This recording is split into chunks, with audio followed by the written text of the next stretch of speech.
Comment un médicament est-il éliminé du corps? Un médicament, après avoir fait son effet thérapeutique dans l'organisme pour traiter une maladie, doit sortir du corps humain pour éviter une accumulation non nécessaire du médicament qui pourrait causer des effets adverses. Cette élimination se fait par différentes voies, et les deux voies principales sont la voie hépatique et la voie rénale. La voie hépatique consiste à métaboliser ou biotransformer le médicament par des enzymes produits par le foie. Ces médicaments deviendront ainsi des métabolites.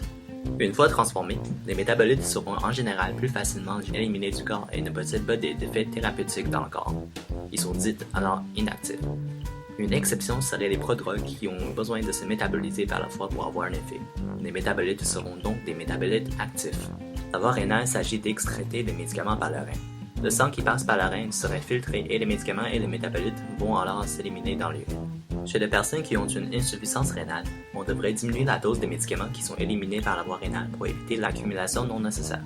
De même, les personnes qui ont une dysfonction hépatique devraient aussi ajuster la dose des médicaments qui sont fortement métabolisés par le foie. Est-ce que la vitesse d'élimination est la même pour tous les médicaments? Non.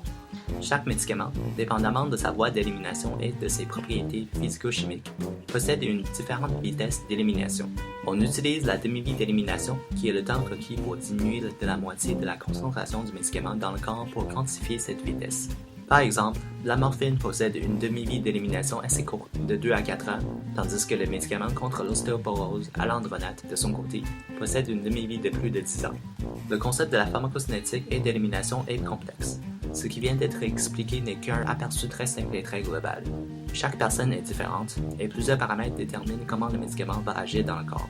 C'est une des raisons pour lesquelles il est important que votre pharmacien évalue vos conditions et vos médicaments avant de vous les donner.